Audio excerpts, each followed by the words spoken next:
Bem-vindos ao 413 Testimony Podcast. Hoje estamos aqui com o Adérito. Bem-vindo. Podes rir. Quero-te agradecer por estares aqui. E eu quero começar o teu podcast por saber como é que foi a tua infância, a tua juventude. E eu quero mesmo que não nos escondas nada. Há muita coisa que eu já sei. Muito acho eu, mas eu já sei que vais acabar por me surpreender. Então, conta-nos. Por isso é que estás a dizer que é para contar logo tudo, não é? Sim. Está-se bem, olha, eu sou o Adérito, sou o tio da Inês e estou feliz de estar aqui a fazer isto com ela, estarmos a fazer aqui o podcast. Se a gente rir no meio, é natural, não vamos fingir. Mas sim, pronto, olha, vamos falar sobre tudo. É para eu começar já a falar mesmo já? Sim. Mesmo? Conta-me como é que foi a tua infância. A minha infância, olha, epá, não foi assim das mais felizes, mas tive bons amigos. Tive bons amigos. Os meus pais não eram muito presentes, ou não eram presentes, né? A minha mãe não foi presente. O meu pai estava lá, mas não estava lá também. Então, pronto, uma pessoa acabou por crescer com os irmãos e acabou por crescer assim com os amigos e com os irmãos yeah. E depois isso acabou por me marcar na minha adolescência, porque na adolescência quando cresces sozinho como criança e és exposto a certos comportamentos e certas coisas que uma criança não deveria viver ou ver ou vivenciar, acabas por ter uma visão do mundo um pouco distorcida da realidade, que não é compatível com a realidade que todas as pessoas têm em comum lá fora e acabas por viver um pouco dentro de uma fantasia. Então, como adolescente, eu achava que muito daquilo que eu tinha visto em casa, principalmente no que diz respeito a mulheres, ao lado feminino, porque nós somos a maioria homens e o meu pai teve várias mulheres, então na adolescência eu via a mulher como um objeto e prontos, tentei copiar os certos comportamentos que eu vi dentro de casa em relação às mulheres e na minha adolescência o que me passava pela cabeça era saídas à noite, ter dinheiro no telemóvel para escrever mensagens, sexo e roupas bonitas. Mas que tipo de coisas são essas que tu disse que foste exposto na tua juventude, tua infância? Uh, epá, coisas não muito boas. Uma pessoa pode falar de violência dentro de casa, estás a ver? Podemos falar de pornografia, de comportamentos imorais, estás a ver? No que diz respeito a mulheres. Hoje uma pessoa é cristã, né? E tem outra perspectiva e chegando à vida adulta, quando eu me casei, aí é que eu vi que eu não estava preparado para ter uma esposa e depois quando fui pai fui exposto a outro desafio que é como é que eu vou criar mulheres, sendo que eu nunca tive mulheres presentes na minha vida. A minha mãe não esteve presente. O meu pai esteve presente, mas não da maneira como um pai deveria estar presente. E as minhas referências eram todas de homens que, digamos assim, que não sabiam lidar com mulheres. E então eu tive que crescer nesse aspecto como cristão, que é o facto de olhar para uma mulher como Cristo olha para ela, sem maldade, mas como uma pessoa que merece o meu respeito e não como um objeto. E sendo criança, como é que tu lidavas com essa ausência dos teus pais? Tinhas mágoa deles, raiva deles, não percebias o porquê, questionavas? Em relação à minha mãe eu sentia raiva, né? Porque ela nos deixou. Hoje em dia já não sinto mágoa, já não sinto raiva nem nada. Eu continuo sem perceber o porquê dela ter feito o que fez. Mas por outro lado também compreendo que nem todas as pessoas têm a mesma bagagem ou capacidade emocional e intelectual para lidar com certos e determinados problemas e que acabam por ceder à pressão da vida. Podia ter sido eu a fazer a mesma coisa que as minhas filhas, eu podia também ter tido os mesmos comportamentos que o meu pai teve comigo e com os meus irmãos. Isto em relação à minha mãe. Hoje tenho um relacionamento bom com ela, não é o melhor do mundo, mas olhando para ela eu consigo entender o porquê dela talvez ter feito o que fez. Não consigo compreender. Eu consigo observar as circunstâncias e olhar para a pessoa e dizer, olha, tu fizeste isto porque és assim, assim, assado e não tiveste a capacidade de lidar com certas e determinadas coisas. Por outro lado, não compreendo, não consigo perceber, não consigo. E, mas não, isso não me impede de estar em paz com ela e de ter um bom relacionamento com ela, porque poderia ter sido eu. No que diz respeito ao meu pai, não guardo mágoas pelas coisas que ele fez comigo e com os meus irmãos ou pela ausência. Creio que ele também teve a sua mochila de traumas ou a pressão que ele viveu na sua vida jovem, adulta, fez com que ele se tenha tornado a pessoa que ele se tornou. Em muitos aspectos era muito, muito bom, noutros aspectos era terrível, mas olha, foi o único pai que eu tive. Graças a Deus que eu tive alguém presente, de alguma maneira, percebes? Uhum. De alguma maneira, não como da maneira correta ou da maneira que deveria ser, mas a vida são feitas de escolhas e eu escolhi não ser aquilo que os meus pais foram para mim em certos aspectos. Yeah. Então acabas por crescer muito ali entre irmãos. Sim, entre irmãos e amigos. Criavam-se uns aos outros, Sim, basicamente. E como é sim. que era essa dinâmica? Lutávamos muito, assistíamos muitos filmes que não devíamos assistir, assim de mais velhos, jogávamos muito a Playstation, fazíamos muita macacada uns com os outros, avacalhávamos mesmo, fazíamos mesmo macacadas mesmo, uns com os outros, que não lembrar ninguém, mas éramos só nós, estás a ver? E tipo, yeah.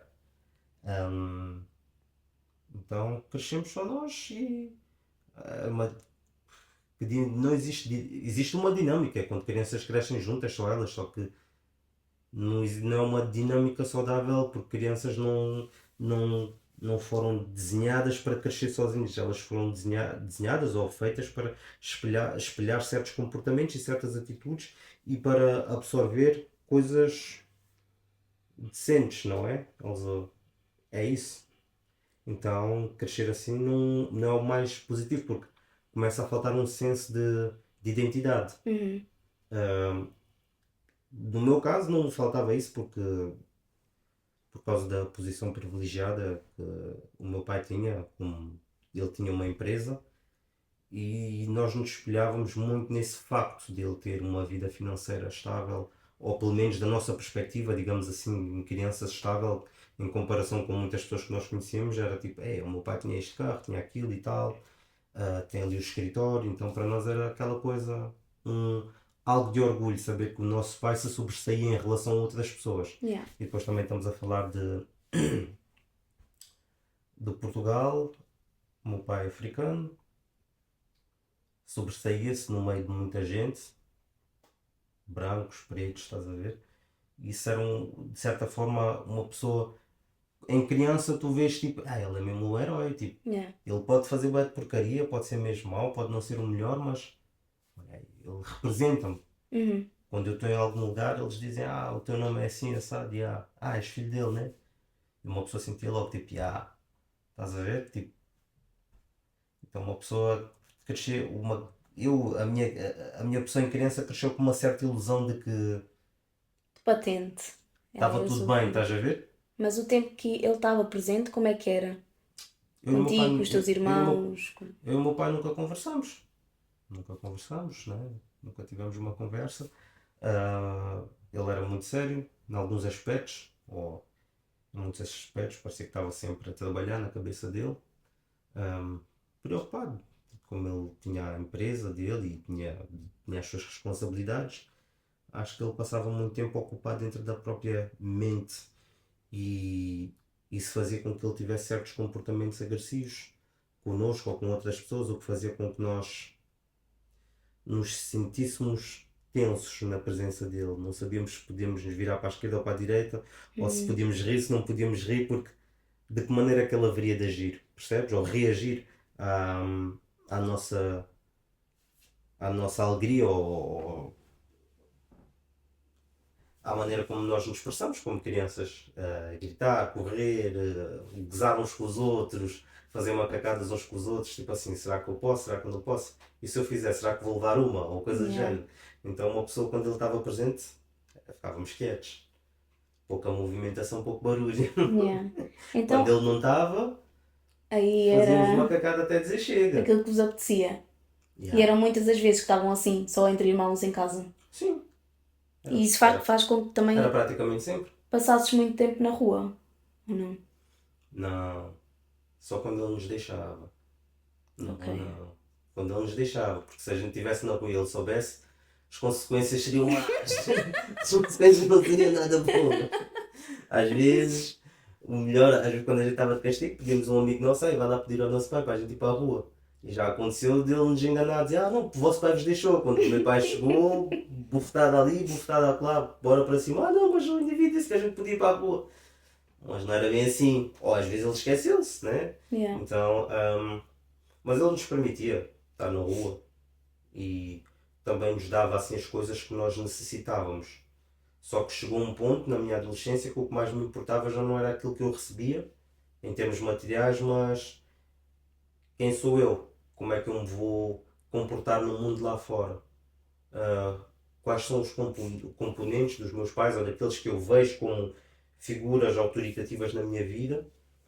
O que é que eles me vão dar que é para eu me mover lá fora? Ferramentas. Uhum. Tu deixas de precisar de itens físicos como ténis, roupas de marca, ou seja lá o que for, ou telemóvel, ou seja lá o que for que aumente o teu status no meio do círculo de amigos em que tu estás e começas a precisar de uma identidade bem definida para te poderes comunicar com outras pessoas e poderes impor como ser humano no meio da sociedade em adolescente. E quando faltam essas figuras, tanto feminina, que é a mãe, como o pai, tu não és tão estável emocionalmente, ainda que te desenvolvas intelectualmente, mas emocionalmente não és tão estável como ser humano.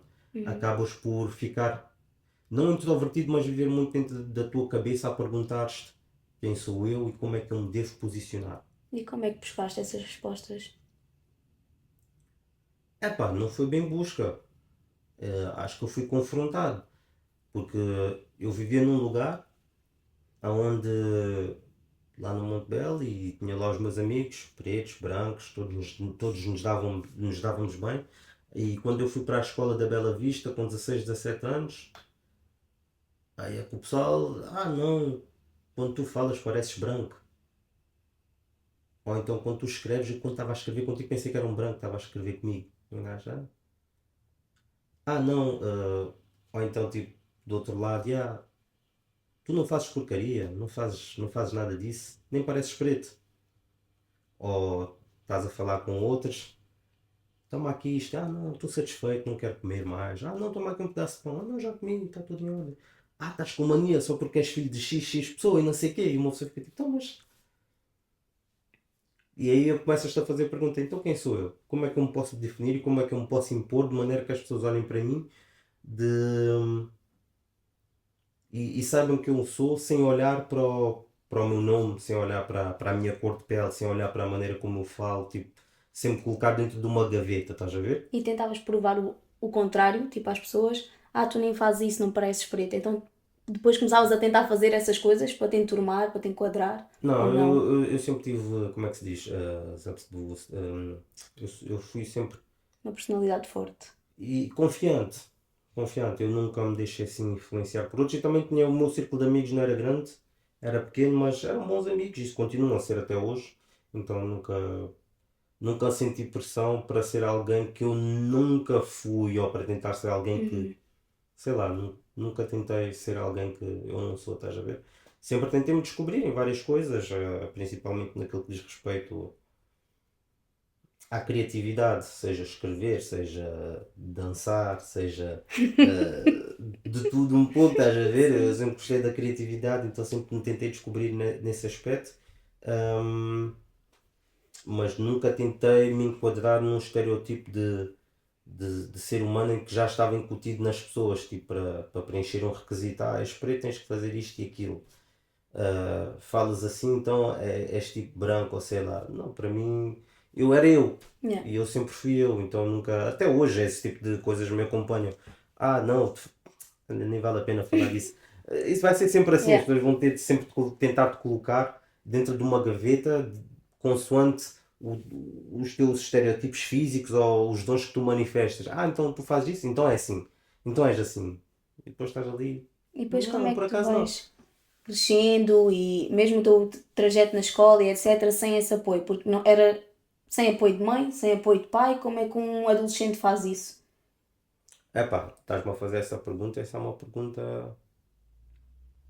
Não é complexa, mas o facto do meu pai ter uma autoridade, ser uma autoridade bem forte fazia com. E também eu sabia quais eram as consequências. Para mim, caso eu andasse fora da linha, eu tinha medo, mais medo do meu pai do que eu tinha medo de fazer porcaria.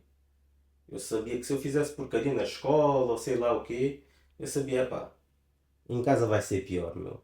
Tipo, o professor pode me dar, ou posso ir para a esquadra, ou pode-me acontecer qualquer coisa aqui fora, mas nada vai ser pior do que aquilo que eu vou encontrar em casa. Então eu estava sempre bem comportado.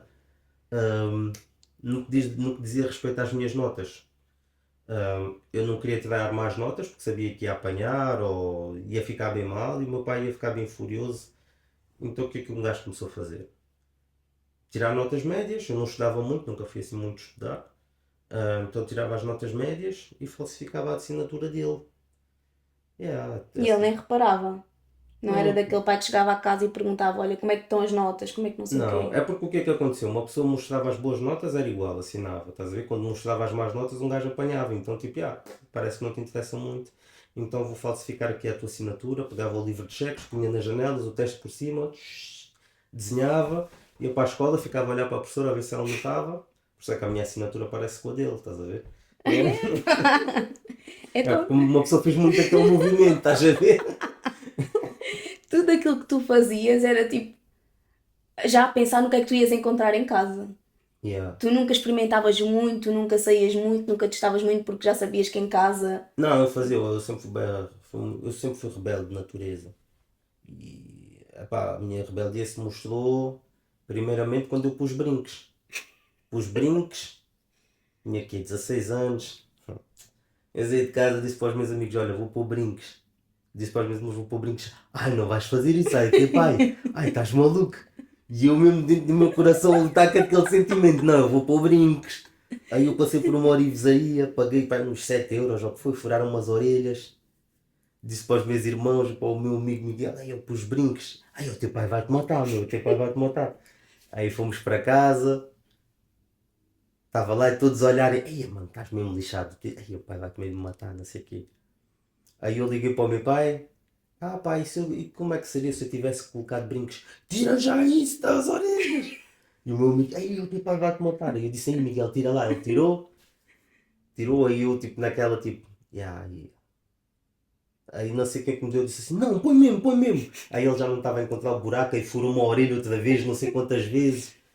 Aí tipo, meu pai chegou e todos olharem, tipo aquele silêncio, tipo assim, Yeah. quando é que ele vai começar a apanhar um encher de porrada? Todos assim a olharem.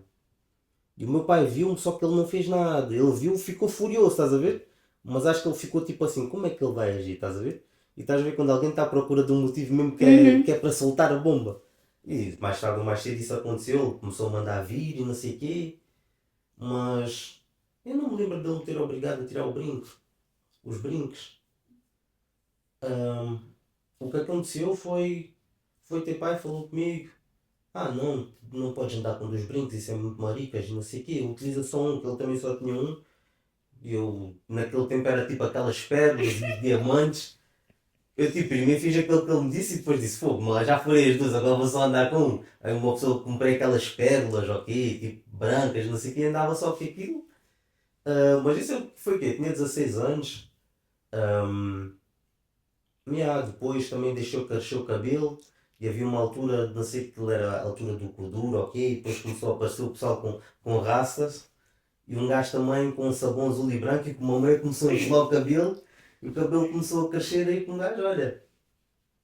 Foi o próximo problema dentro de casa, porque um gajo tinha que andar decente com o cabelo cortado e que senão iam-me ver como bandido e essas coisas, tipo, era essas cenas. Aí é que eu vejo que o meu pai queria o meu bem, estás a ver, mas ele intervenia nesse aspecto de dizer o que era o correto para nós, mas não nos explicava muito.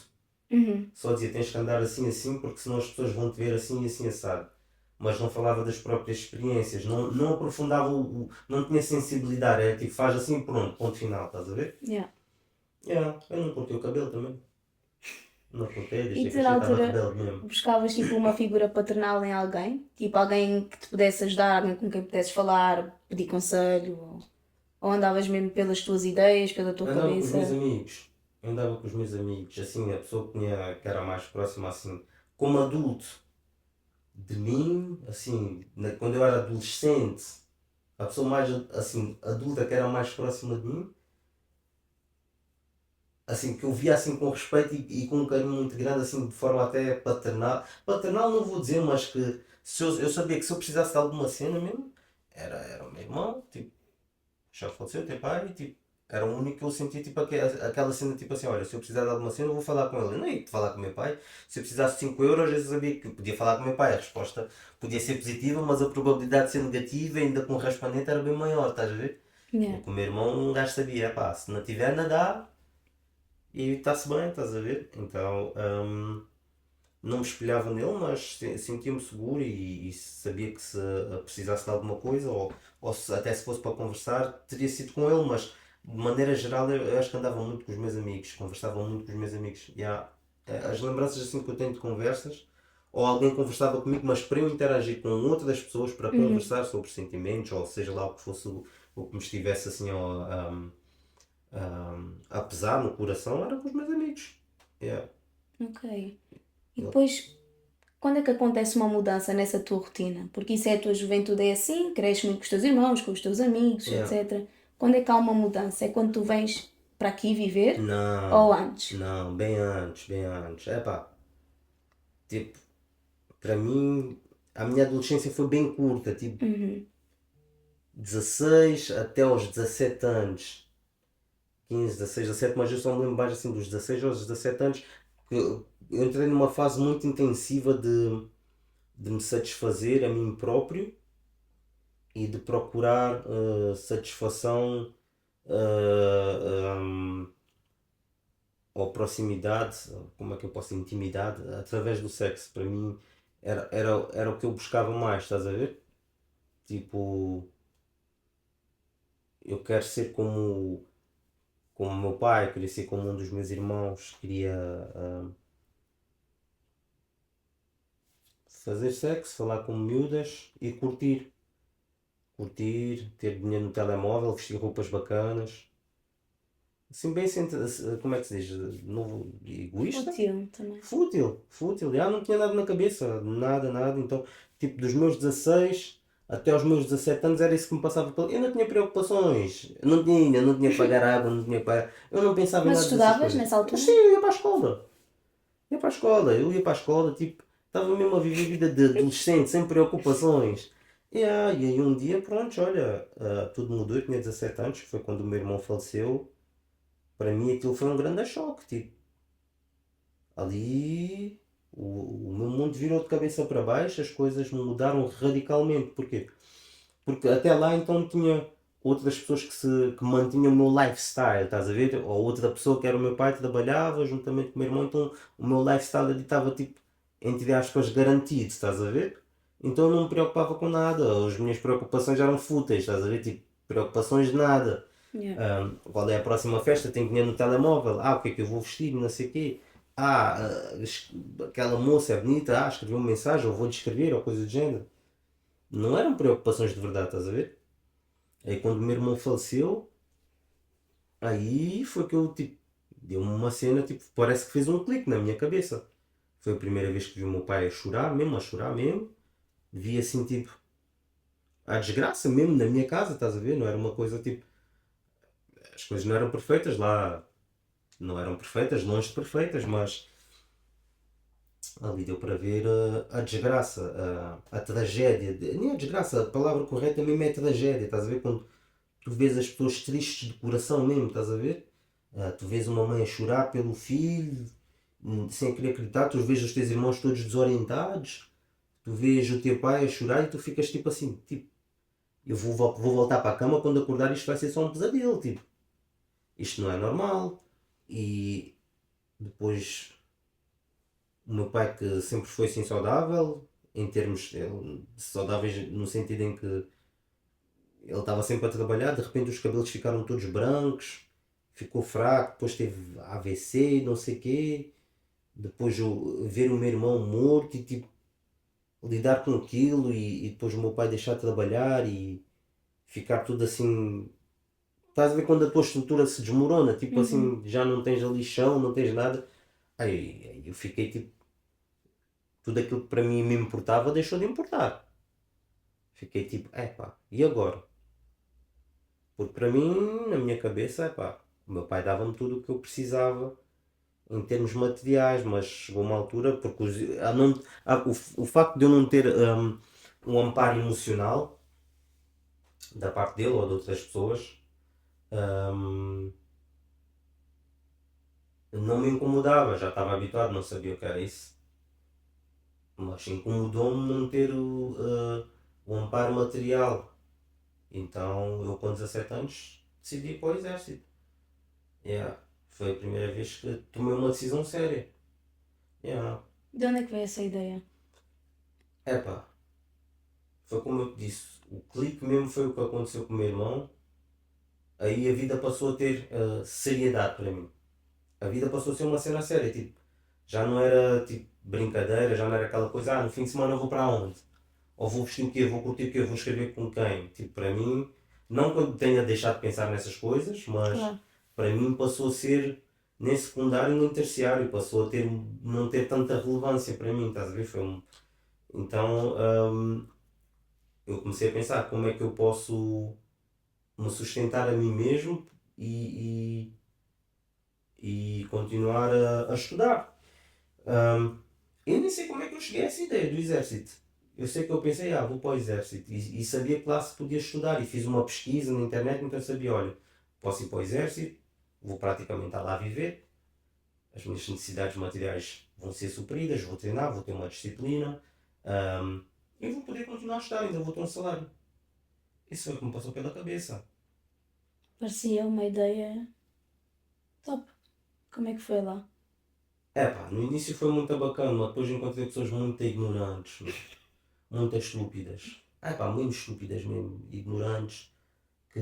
E depois também o facto de havia um ditado lá que eles diziam que me deixava muito revoltado e que é contra a minha maneira de pensar, a minha maneira de ser, que era o soldado não pensa, soldado executa.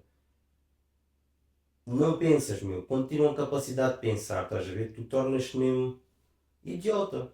Tu tornas-te um boneco. E às vezes eu sentia que queriam-me anular e queriam-me fazer tipo de estúpido. E depois também teve a parte do preconceito, estás a ver, racial, que eu estava num lugar onde hum, que isso era forte.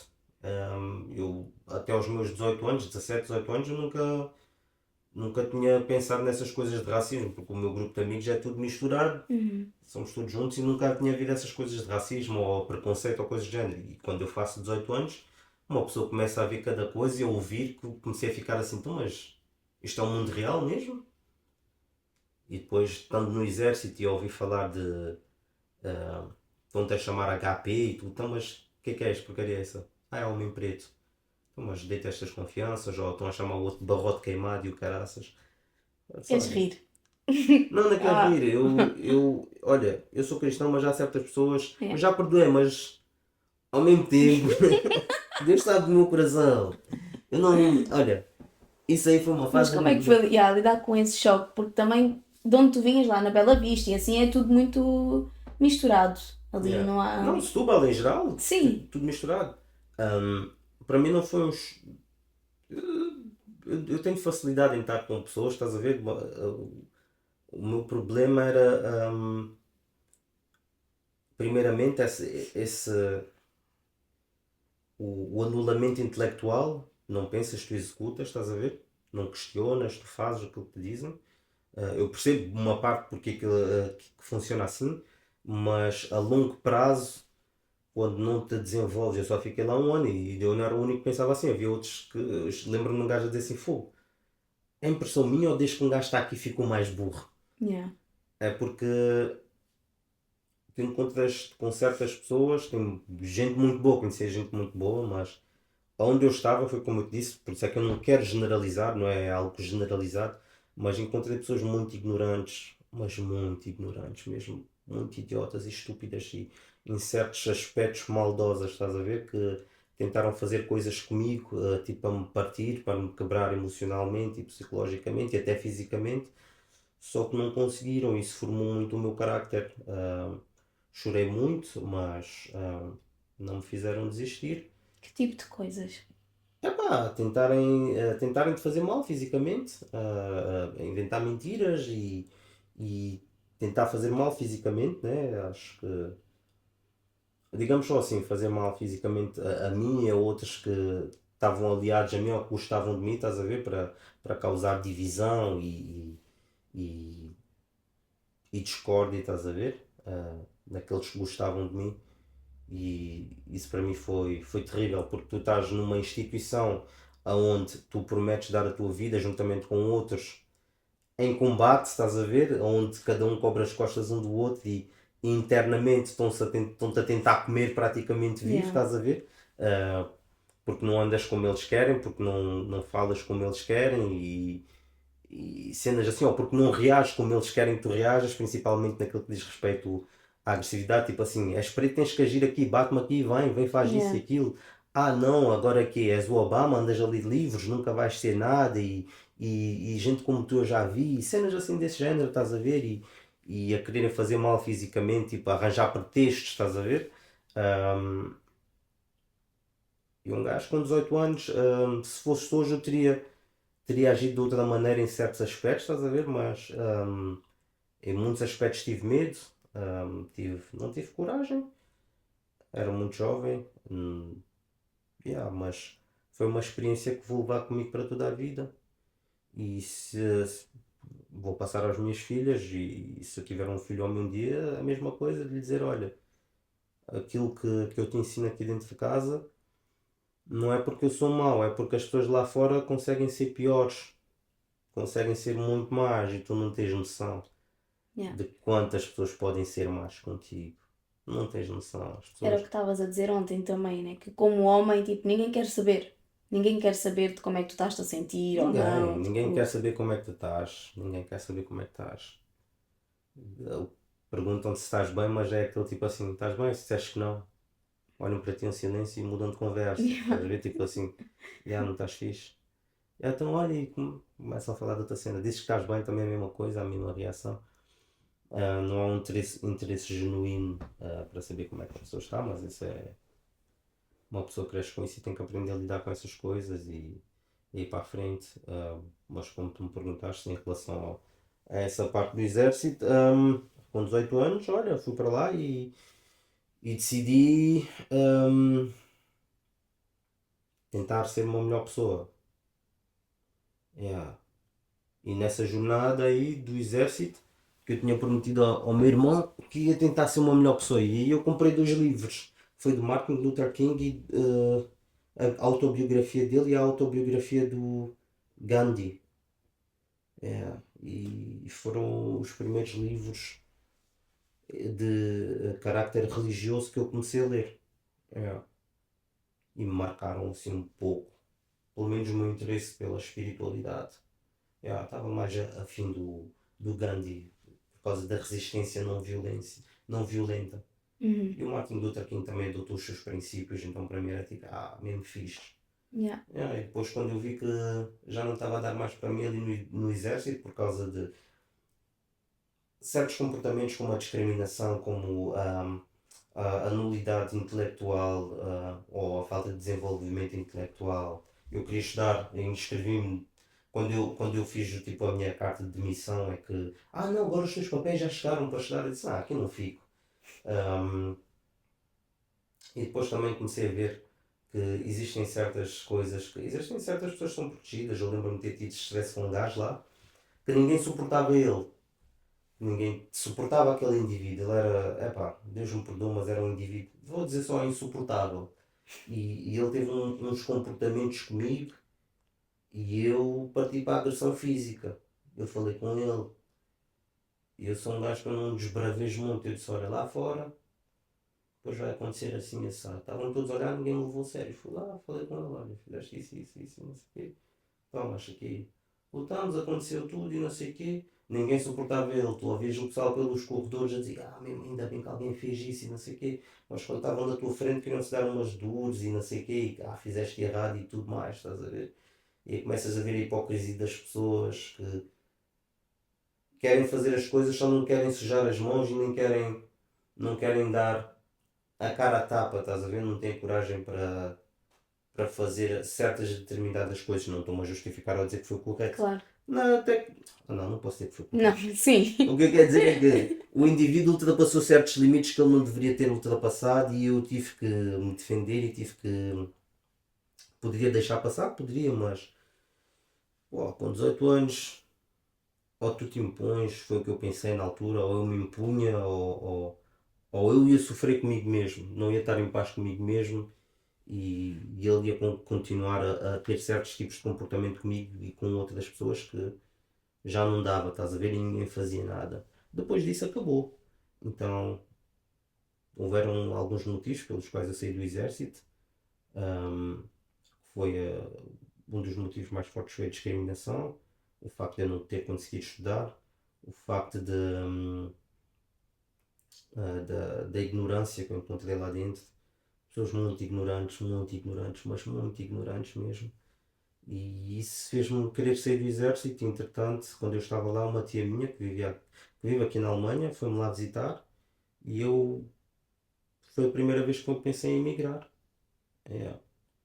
Aí falei com o meu pai, perguntei-lhe, o que é que achas? Ele disse, olha, tens família em muitos países da Europa, decide para onde é que tu queres ir e eu vou-te ajudar. Falei com a minha mãe, ela vive na França, queria que eu fosse para lá. Falei com o meu pai, ele disse-me aquilo que ele já me tinha dito, olha, faz o que tu quiseres. Hum, Entretanto decidi vir para a Alemanha. Como é que foi esse Olha, uma início? coisa importante que chocou muito, por exemplo, o meu pai, voltando um pouco atrás, foi quando eu decidi ir para o exército. Eu tirei os brincos e rapei a cabeça. Ele ficou chocado. O sonho dele. Não, é porque acho que, sei lá, eu tinha 18 anos e eu sou uma pessoa quando eu tomo uma decisão, está tomada e pronto. E na minha cabeça foi tomei aquela decisão, já não tinha valor para mim ter cabelo rasta ou brincos nas Uhum. orelhas e desde então nunca mais utilizei. Até hoje. Até hoje nunca mais. Nunca mais. Agora também agora já está um pouco careca, então não compensa Então, deixar o cabelo crescer. antes disso tudo, a gente vê que a perda do teu irmão foi mesmo ali um clique para a mudança de vida. Foi, foi. De repente, tudo o que importava, Deixei de esquece. importar. Tipo, Depois foi o exército, a experiência no exército. Foram decisões, tive que começar a tomar decisões adultas. E isso é lixado, não? É difícil porque eu gostaria de ter pessoas. E tive uma pessoa que foi um amigo meu, o Júlio, que teve muito tempo comigo, mas ele não era meu pai nem me acompanhou, estás a ver? Deu-me uhum. um forte apoio, esteve muito presente, esteve mesmo muito presente, mas não era meu pai. Não era alguém que me pudesse, em quem eu me pudesse debruçar e Yeah. cair, estás a ver? E um jovem adolescente do sexo masculino, eu sentia-me assim, que eu queria cair sobre os braços de alguém, tipo, para, ei, ajuda-me, meu, Yeah. ajuda-me, estás a ver? Então, quando aconteceu isso com o meu irmão, eu já não tinha ninguém, meu, já não tinha mesmo ninguém, então foi difícil nesse aspecto. E fui para o exército, tive essa experiência e depois vim para a Alemanha. É, tomei a decisão de vir para a Alemanha, apesar da maioria do pessoal ser contra, eu vim para cá, só que eu não conhecia nada daqui, eu sou um gajo aventureiro, vim para cá, para a Alemanha. E E, tudo muda outra vez. e tudo mudou outra vez. É, foram prometidas muitas coisas, quando cheguei aqui não foi bem como tinha sido prometido, mas para mim foi numa boa, porque já estava cá. Mundo novo, tudo novo, Com 18, 19 anos. com 19 anos. É. E o que é que te foi prometido? Epá, o que eu queria no meu coração era tipo ir para uma escola. Estás a ver? É porque houve uma ruptura tipo com 17 anos, aconteceu o que aconteceu, então houve uma ruptura na minha adolescência ou Uhum. naquilo que eu estava a viver. E eu queria dar uma certa continuidade. Só que não foi possível. Cheguei na Alemanha, vais para uma escola e tal, na minha cabeça, pá meu, vou estar tipo no high school como um gajo vê nas séries de sábado de manhã, tipo andar no corredor, Cacífico, és o gajo novo da escola, conhecer pessoal novo, estás a aprender uma nova língua. Fui para o curso de alemão, era o gajo mais novo no curso de alemão, os mais velhos, pessoal de várias nacionalidades, de várias línguas diferentes, e eu fiquei ali tipo, então, mas o que é isto? É para isto que eu vim para cá? Entretanto decidi ficar aqui e estava a ter muitos problemas com a minha tia, na altura, Com quem estavas a viver? com quem eu estava a viver, e decidi quis-me vir embora, mas antes de querer-me vir embora, eu lembro-me que a única opção que eu tinha, eu sabia que tinha que arranjar um trabalho, porque o dinheiro que eu tinha levado já tinha acabado, que era bem pouco também.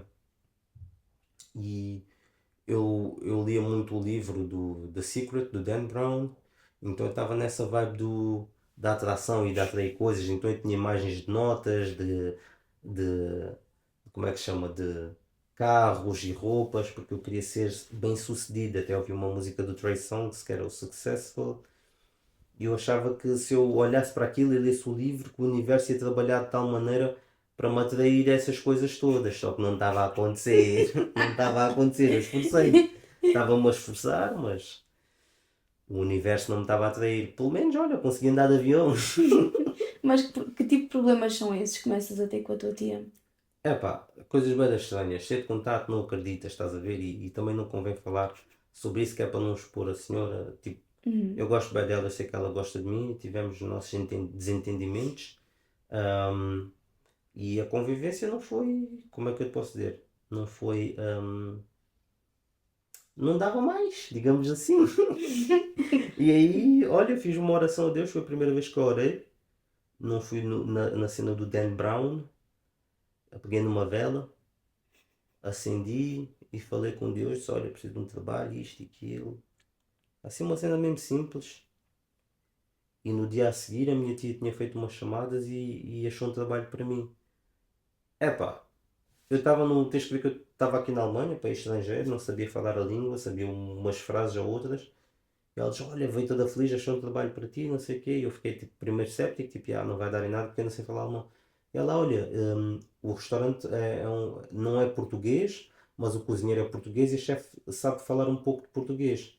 Aquilo para mim, eu não era cristão, não tinha nada de fé, mas foi a primeira vez que eu senti. A gratidão que eu senti naquele dia eu nunca senti até hoje. Foi uma gratidão inexplicável. Eu sei que eu fui outra vez para o quarto, acendi uma vela, falei com Deus, pus a mão por cima, senti mesmo, ei, agora queimou, agora é que foi mesmo, estás a ver? Agora mesmo fui ouvido. Yeah. Então a partir daí comecei a acreditar em Deus. Yeah. Foi esse dia que eu comecei a acreditar em Deus.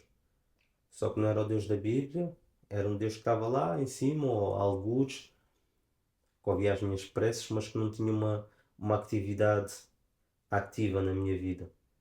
Até estava a ter, eu é que não tinha essa noção, Uhum. né? Yeah. Depois o que é que aconteceu? Um dia estava em casa, estava meio deprimido, 6 da tarde ou 6 da noite, que aqui escurece, no inverno escurece bem cedo, estava bem escuro, e um amigo meu que me levava para tudo quanto era lado, que levava-me assim para a discoteca, para vários lugares, ligou-me, português, eles chamavam português, não queres ir para a igreja? E eu assim, para a igreja? Ele assim, vou encontrar mulher para toda a vida. Eu disse, se é para ir ver damas, bora lá. Eu fui para a igreja com ele, nesse dia conheci a pessoa que teve grande influência sobre a minha vida e contribuiu mais que toda a gente para a minha conversão ao cristianismo, que é o Sérgio. E quando eu cheguei na igreja, o culto já tinha terminado, tinha comida, comemos, eu estava a olhar assim para todos os lados, para ver onde é que estavam os santos e os desenhos e não sei o quê. Estava a ver o pessoal tudo a conversar e a missionária Valéria, que era a esposa do pastor Luís, de quem eu gosto muito deles, estavam lá e ela falou comigo de Jesus e ela estava a falar muito, só que eu estava atento a todas as coisas e não estava a ouvir nada, mas eu lembro-me que ela estava a falar com uma convicção e eu fiquei tipo, ei, ela está mesmo a falar com convicção.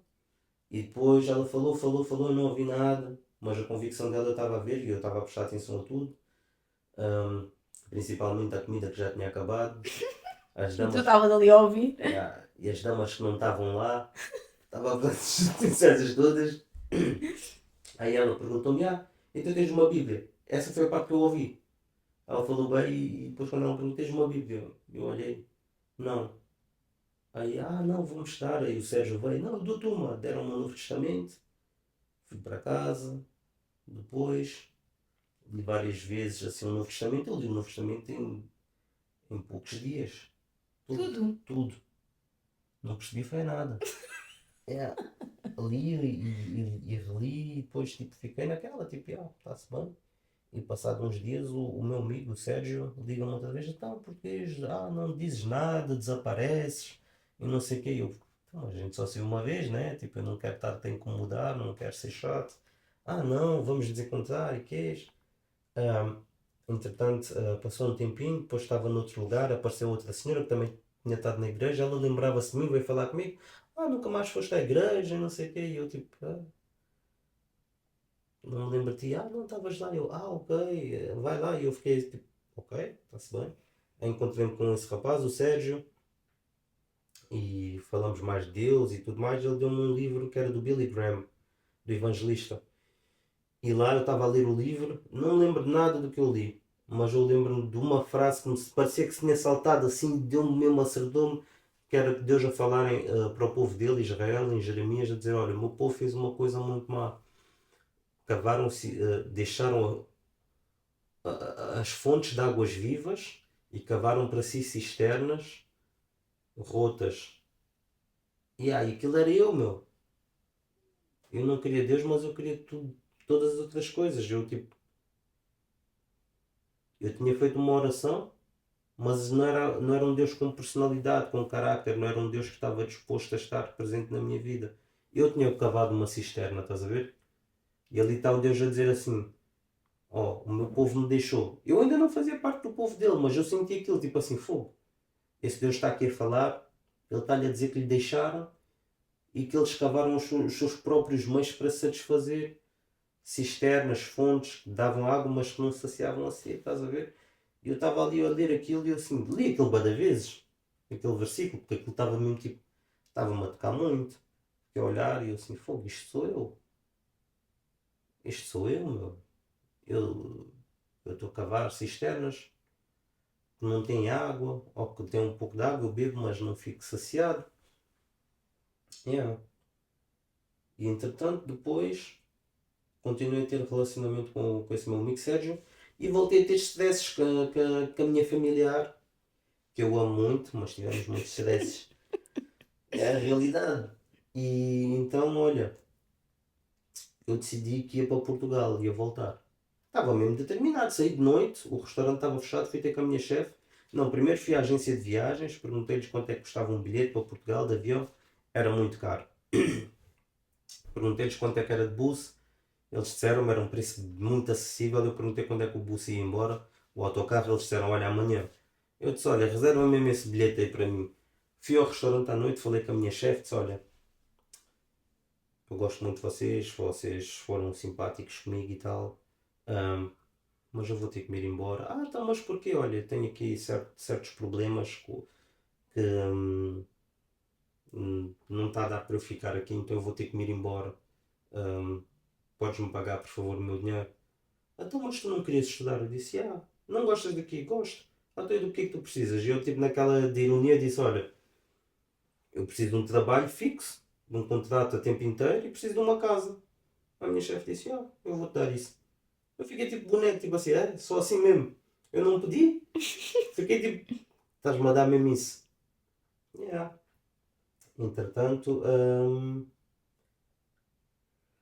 eu fui para casa, contei, começamos a procurar apartamentos, só que não achei nada. E eu falei com esse meu amigo, o Sérgio, ele disse-me, olha, se um dia precisares podes vir viver comigo.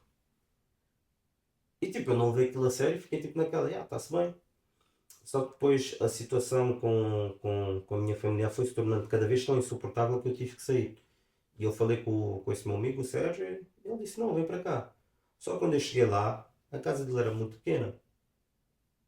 era mesmo pequena, estás a ver? Era um quarto, uma cozinha e uma casa de banho, tipo sem corredor. Tipo, saías de um e entravas logo no outro, estás a ver? E tipo, eu deitava-me no sofá de um lado e ele deitava-se no outro, do outro lado. E eu ficava a pensar, mano, este gajo estava-me a ajudar porquê, meu? Nós não temos nada a ver com um com o outro. O gajo quer vender os meus órgãos. Era a única coisa que eu pensava. O gajo quer vender os meus órgãos, só pode. E tu nem o conhecias bem. Não lhe conhecia bem. E eu dormia, ele dormia do outro lado e muitas vezes eu acordava assim de madrugada.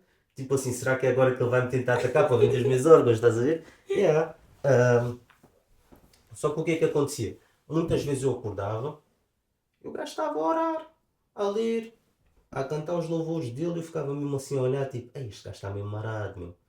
Está a acordar mesmo assim. Eu não conhecia essas coisas, estás a ver? Estou a acordar, estou a ouvir alguém a cantar louvores e a agradecer a Deus e a fazer oração e não sei o quê. Um gajo olhava, ficava tipo, ah, está-se bem, eu vou respeitar, né? Estou na casa dele. E uma pessoa perguntava-lhe várias vezes, porque ele era bom para mim, não era aquela cena tipo, ah, estás aqui a viver, vai ser assim. Ele tinha as manias dele, tudo organizado, tudo limpinho, não sei o quê, e picuinhas assim com as cenas dele, estás a ver? Então eu tinha que me adaptar, né?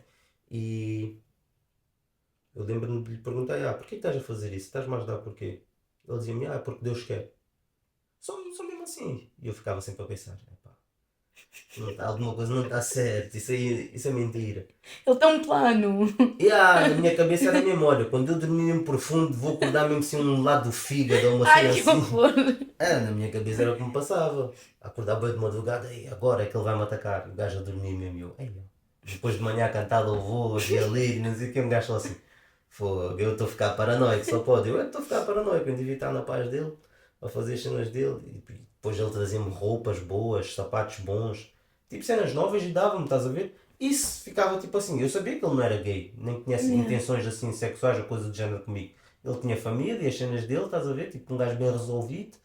Então para mim ele nunca me passou essa impressão. Para mim era mesmo tipo. A única coisa que eu pensava era tipo, pá, vai vender os meus órgãos?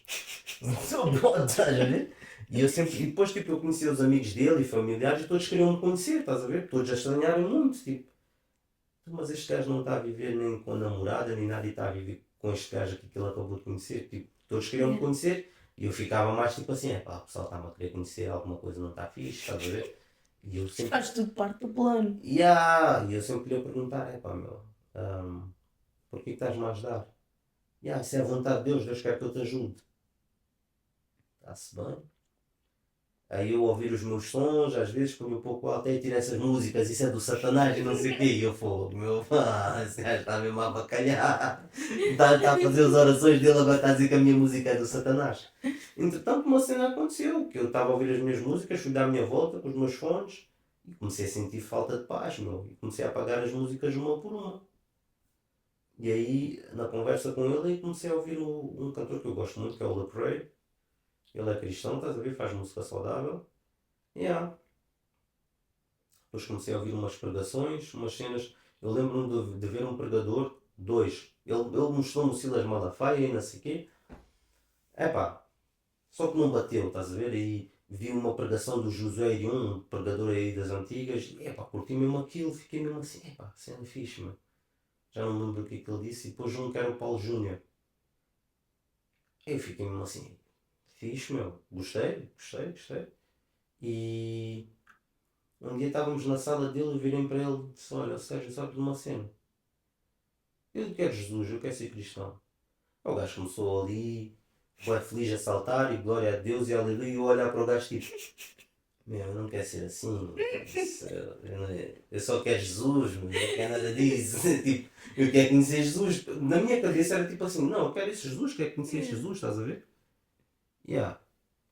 Entretanto, fizemos oração, ele ficou bem feliz. Fomos algumas vezes lá à igreja, não sei o quê, e eu via o interesse do pessoal em mim e tal. Ahm, e depois, yeah, convicção do pecado, meu. Convicção do pecado. Eu estava numa conversa com uma moça que eu tinha conhecido aqui na Alemanha e estávamos a falar de o que é que a gente ia fazer e essas cenas todas. Um gajo estava ali no flirt, ali a bater o couro e tudo mais. E aí vem um texto de provérbios à minha mente, mas mesmo forte. É que foi, eu nunca me esqueço disso. Mesmo, vem mesmo, olha, uma língua saudável é a árvore da vida, mas uma língua perversa quebranta o espírito. Aquilo bateu mesmo. E eu nem disse nada assim, não falei de genitália ou de genitais ou coisa do género. Itália. Falei mesmo só tipo os planos, estás a ver? Eu fiquei tipo assim, ai, o que é isto? O que é que eu estou a sentir? Senti mesmo convicção do pecado, tipo assim, ai, eu fiz porcaria. Yeah. E nunca tinhas sentido isso antes. Não, eu já tinha feito aquilo várias vezes, já tinha falado, já tinha feito até coisas piores. E eu ignorei isso. Na minha cabeça eu senti mesmo tipo, olha, isto aqui, eu senti mesmo convicção do pecado, estás a ver? Só que eu pensei, ah, isso deve ser mau pressentimento, ou sei lá, só vou me encontrar com a dama. Fomos, estamos no carro e não sei o quê, a conversar e tudo mais. E aí já começamos a nos desenvolver e não sei o quê. De repente eu olho para ela e digo mesmo, pá, não dá. Ah não, mas o que é que se passa? Ah, vamos para a minha casa, é aqui, estamos aqui no carro. Eu disse, pá, não, pá, deixa estar, hoje não. Ah, mas estás bem, aconteceu alguma coisa? Eu disse, pá, não, tipo, ah, sou eu, vamos sair daqui, não sei o que, queres ir para onde? Eu disse, pá, olha, eu sou cristão. Dá-me parou-me e ficou-me a olhar tipo assim. Tipo, estás a ver quando tipo, que encontrou um psicopata mesmo, tipo que eu ia lhe matar ou sei lá, tipo maluco. Ficou-me a olhar tipo assim, o que é que vais fazer agora? Tipo, é estranho, até eu me senti estranho, eu me senti tipo maluco mesmo, tipo assim, fogo. Estou aqui prestes a consumar o ato e agora vem dizer que sou cristão, estás a ver?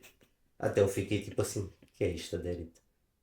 Isso é mesmo do carro mesmo tipo desiludido comigo mesmo, tipo mesmo desapontado, Tu tipo, achavas mesmo que estavas a enlouquecer? eu pensei que estava maluco. Na minha cabeça eu estava a ficar maluco.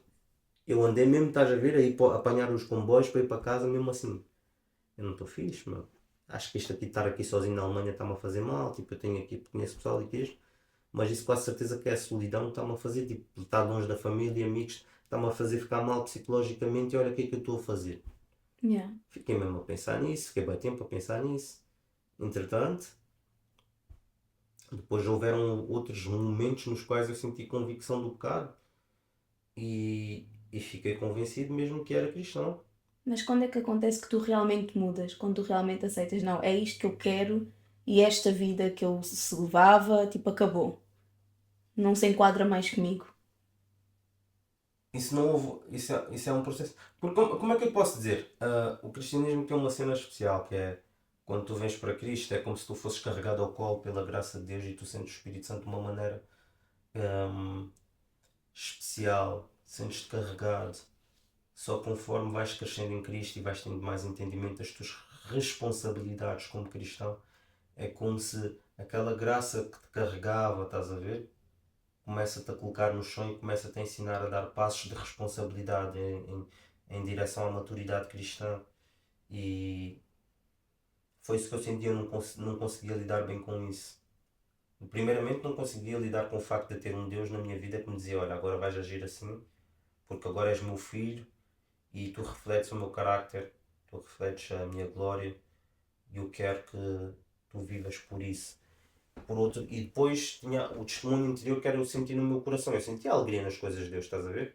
Sentia, Deus para mim passou a ser real e eu não conseguia lidar com isso. Tipo, então, mas ainda há uns dias eu nem pensava nessas tretas, agora eu estou a pensar aqui como é que eu vou agradar a Deus. Yeah. E estou a pensar aqui que eu posso estar mesmo com Deus e que Deus está ali, tipo, deixava-me bem feliz, mas ao mesmo tempo, tipo assim, eu não quero ninguém aqui a controlar a minha vida, meu, eu faço o que eu quiser. Yeah. Então foi um processo no qual eu tentei viver das duas maneiras, tipo, tentei viver como cristão, tentei viver interiormente sem falar com ninguém como alguém que não era cristão. Quando eu falo sobre isso, falo de pornografia, falo de cobiça, falo de lascívia, falo de luxúria, falo de, de, de tentar seduzir, falo de tentar viver uma vida de via dupla. Uhum. E de chegar a um ponto, eu lembro-me de estar nos transportes e começar a chorar e dizer mesmo: ah pá, Deus, eu não sou cristão, eu não consigo. Mas eu estava a falar com Deus, isso é que é mesmo maluco, estás a ver? Yeah. Tipo assim, tu nos transportes, tu mesmo, estava mesmo a chorar mesmo. Estava mesmo a chorar e eu a dizer mesmo: Deus, eu não consigo. Eu não consigo ser cristão, não consigo te agradar. podes-me abandonar, posso morrer mesmo, posso ir para o inferno, não consigo.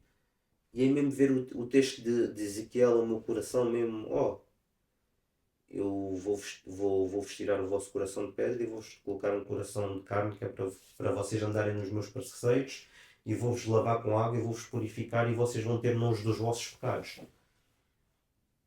Aí fui para casa e fui ler esse texto. E quando eu li fiquei mesmo, ei meu, isto sou eu. Deus deu-me um coração de carne e purificou-me dos meus pecados. Eu estou lavado, meu. Eu estou a pecar, mas eu estou lavado, eu fui redimido. Agora eu tenho que viver da maneira que Deus quer, eu tenho que achar a minha alegria, o meu contentamento e a minha felicidade em Deus, porque eu estou a tentar viver uma vida de via dupla. E Deus, aquela graça que me carregava no início, parou de me carregar, não porque Deus não se importava comigo, mas porque Deus queria que eu atingisse uma certa maturidade em Cristo, no meu crescimento cristão. Então, aquele foi um momento em que eu tive consciência de que, mesmo sendo cristão, eu estava a lutar contra o amor de Deus. Isso era um facto psicológico na minha vida, porque não tendo o amor de pai, não tendo o amor de mãe, estás a ver? Não confio em Deus. Deus é pai, Yeah. mas eu não conheço esse amor, não conheço o amor de outras pessoas, não confio no amor dos outros. Não vou confiar no teu amor também, Deus. Então o teu amor para mim é condicional. O teu amor vai depender daquilo que vais fazer comigo ou daquilo que eu vá fazer. E se eu não andar de acordo com aquilo que tu queres, vais ser agressivo ou vais-me ignorar ou vais-me abandonar, porque era o que eu esperava de Deus. Tipo assim, se as pessoas mais próximas de mim que me trouxeram este mundo tinham esse tipo de comportamento, Deus vai ser igual comigo. E Deus não se mostrou assim, Deus se mostrou bem, como é que eu posso dizer? Bem amoroso, já fazem 15 anos e eu continuo cristão. Não porque eu quis, não porque eu fiz melhor, não porque eu. Não, foi Deus que me carregou.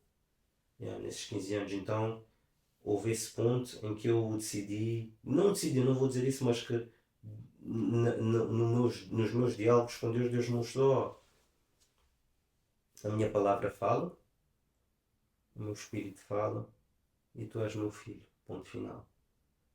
Ficou claro para mim, estás a ver? Não foi uma decisão, mas foi Deus a comunicar através da sua palavra e do poder, no poder do seu Espírito Santo no meu coração, a se comunicar comigo e a mostrar-me: olha, ainda que outros não te tenham aceitado no início da tua vida ou não tenham agido contigo da maneira que deveriam ter agido, eu vou estar sempre contigo. E depois desse encontro, eu não passei a ser perfeito, mas passei a ter consciência de que realmente Deus me ama. E que Deus... Mas houveram outros eventos que me fizeram duvidar fortemente disso. Mas para mim passou a deixar de fazer diferença aquilo que eu faço e passou a ter mais efeito na minha vida o amor de Deus e aquilo que Jesus Cristo fez por mim na cruz dele. Porque através do seu sacrifício, da sua morte e ressurreição, eu posso ter acesso ao Pai e também à santificação. Quando eu digo santificação, é a mudança da minha mente, mudança do meu processo intelectual e emocional que se baseiam na pessoa de Cristo, na pessoa de Deus manifesta em Cristo, que viveu aqui nesta terra, e que através do poder da ação do Espírito Santo a minha mente é renovada, a minha consciência é tratada de tal maneira que eu sei que Deus me ama, mas não simplesmente um amor que Ele mostra, tipo que Ele diz assim: olha, eu te amo, emocional, é um amor manifesto em atitudes, em ações de eu orar e Deus responder às orações, de eu ter necessidades e Deus usar pessoas para suprir essas necessidades que só Ele sabia, de eu orar e conseguir adquirir certas coisas ou chegar a certos lugares que eram impossíveis para mim, de eu orar e ser-me concedida a graça diante de outras pessoas, de maneira que eu sempre soube: és tu Deus, porque eu sei que a minha pessoa eu não sou mais bonito nem o mais simpático, então eu sei que és tu que estás a guiar-me, és tu que me estás a proporcionar tudo aquilo que eu tenho e tudo aquilo que eu sou. Percebes? O acompanhamento de Deus é que me tem acompanhado, mais do que eu lhe tenho acompanhado. Eu não sou o melhor cristão do mundo. Eu passo mais tempo a reconhecer aquilo que Ele faz do que a fazer coisas que mostrem que Ele faz coisas na minha vida, percebes? Yeah. Entendeste? Ele trabalha mais em mim do que eu para ele. Yeah. Então isso é um fator motivador para mim como cristão, ver que Deus trabalha mais em mim e que o trabalho que eu faço para Ele é mais uma manifestação da minha gratidão do que um meio para eu alcançar alguma coisa. Não é, é mais gratidão. Yeah. Yeah. E que tipo de homem és hoje? Epá, Tens uma família? És pai? yeah. É uma pergunta fácil de responder e ao mesmo tempo complicada porque é uma pergunta que exige profundidade e existe uma certa reflexão. Ahm, Se eu puder responder assim de maneira rápida, seria: eu sou um homem que conheço a Jesus, sei quem Ele é, estás a ver? E que estou numa fase hoje em dia na minha vida de mais formação de carácter e de estabilidade emocional e também de carácter. Estou a tornar-me o homem que vou ser para toda a minha vida e estou a aprender a tomar decisões não só por mim, mas por toda a minha família, baseadas naquilo que está escrito na Bíblia, baseado naquilo que Jesus faria, percebes? Uhum. E procuro fazer a vontade de Deus em todas as coisas, nem sempre corre da melhor maneira, ou nem sempre sou obediente como deveria ser, mas procuro estar diante de Deus mesmo quebrado, digamos assim, mesmo quebrado. Eu procuro estar diante da presença de Deus e procuro deixar Ele fazer de mim aquilo que Ele quiser. Yeah. E se neste momento tiver algum rapaz que está na situação que tu estavas nos teus 17 anos, qual é o conselho que tens para ele? Pá, tenho Fala para vários, ele. tenho vários. Tenho que olhar para a câmera. Tens de falar para ele. Primeiramente, estuda. Segundo, procura alguém que te dê uma direção, um mentor. Terceiro, ninguém te vai dar nada, então não esperes aprovação ou motivação de terceiros. Quarto, decide para onde é que a tua vida vai. Toma decisões e não deixes que outras pessoas tomem decisões por ti. E se não tomares nenhuma decisão, já tomaste uma decisão que é não tomar nenhuma decisão, então toma decisões. Elas vão te levar a algum lado. É melhor tomar uma decisão que não tomar nenhuma. Estagnar é morrer. Quinta, não te apegues às tuas emoções momentâneas. Elas são mentirosas e não podem ditar o teu futuro. E a solidão é uma boa companhia. É uma muito boa companhia a solidão. Ajuda-te a refletir e a ver quem realmente tu és e daquilo que tu precisas. Então não desprezes a solidão. Ela vai formar o teu carácter.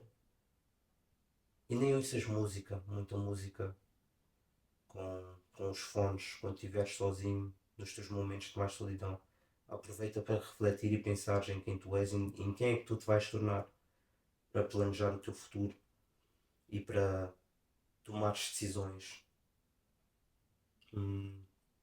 Sexta e mais importante, não procures nenhum relacionamento até que tu saibas que tens a capacidade, ou aches pelo menos que tens a capacidade de assumires um compromisso. E quando eu digo de assumires um compromisso é tomares a decisão de ficar com alguém independentemente daquilo que a pessoa te pode dar. E sétimo, e que deveria ser o primeiro, procura Deus com todas as tuas forças. Procura conhecer a Deus e a sua palavra, de maneira que ela permeie todos os teus pensamentos, ações e seja a base do teu raciocínio. Principalmente isso, a base do teu raciocínio, porque vais ser exposto a tantas tentações e tantas distrações que se tu não conheceres a Bíblia, vais andar da esquerda para a direita, da direita para a esquerda, mas não vais chegar a nenhum lado. E algo muito importante também é que no tempo em que estiveres solteiro, lê várias vezes a Bíblia. Lê várias vezes a Bíblia e aproveita para decorar o máximo possível, porque quando tiveres uma companheira, hum, filhos, não vai ser possível ler com tanta frequência ou com tanta assiduidade como podes ler quando és solteiro. Então, para jovens, como eu era mais, ainda sou jovem, mas com 17, 18 anos, foquem-se em vocês mesmos, em desenvolver o vosso carácter. Desenvolver o carácter e trabalhar, meu. Eu vejo jovens de hoje não queixam-se muito e não sabem muito trabalhar, não sabem o que é vida dura. Não foram maus para mim. As pessoas são más mesmo lá fora, meu. Ninguém tem piedade, ninguém tem pena de ti. Não há vítimas. Não há Não há vítimas. vítimas. Ou tu lutas e fazes por ti, ou podes ser a vítima e queixar-te e ninguém vai querer ti. Mas vale fazeres alguma coisa por ti, faz por ti, meu. E assim vais poder ajudar outras pessoas. Mas o mais importante é desenvolveres o teu carácter. Leres a Bíblia, meu. Não tô, Has de ver que eu não te disse para tu seres perfeito, não disse Pois é, para ir à igreja igreja. ou coisa do género. Eu estou a falar de conheceres a Deus. Tu e Deus. E isso é algo real. Conheceres a Deus pessoalmente de maneira que a igreja vai ser uma consequência de quem tu és. Porque o cristão ele não vai à igreja, ele é a igreja, ele é membro da igreja e ele tem um papel a desempenhar dentro do corpo de Cristo. A partir do momento em que o cristão ou que o ser humano é salvo, nasce de novo e se torna cristão, ele é automaticamente inserido no corpo de Cristo e Cristo vai se manifestar a ele de tal maneira que ele vai desempenhar um papel dentro do corpo de Cristo. Cada membro é por isso que chama membro de um corpo, vai desempenhar uma função dentro do corpo de Cristo de maneira que outros sejam santificados através da vida dele e ele também seja santificado, ou seja, conformado à imagem de Cristo através da vida de outras pessoas. Então, estuda, forma o teu carácter, trabalha, anda com pessoas mais sábias que tu. Tem cuidado para não andares com pessoas idiotas e estúpidas e que riam por coisas à toa, que ficam a viver tipo plantas. Mas tem objetivos. Não gastes dinheiro à toa com coisas que não deves gastar, tipo roupas e não sei o quê.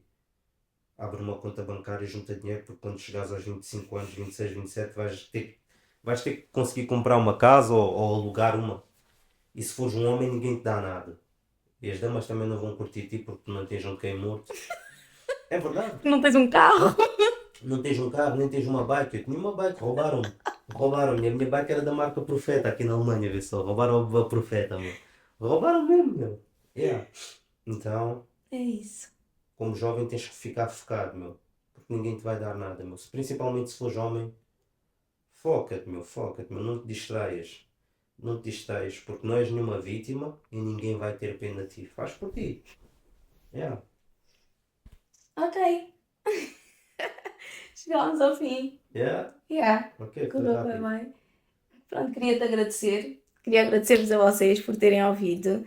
Queria pedir-vos para porem gosto, para comentarem, para partilharem. Partilhem se vocês conhecem algum amigo, primo, sobrinho que esteja nesta situação. Às vezes há muitos jovens que andam por aí sem um pai presente e às vezes não sabem onde ir buscar informação. Então, se vocês souberem alguém nessa situação, partilhem este podcast com ele. E se vocês são uma pessoa que tem um testemunho, enviem para nós. Eu tenho muito gosto em receber-vos aqui neste lugar e vamos fazer isto chegar a muita gente e ajudar muitas pessoas. E é isso, um beijo e um queijo.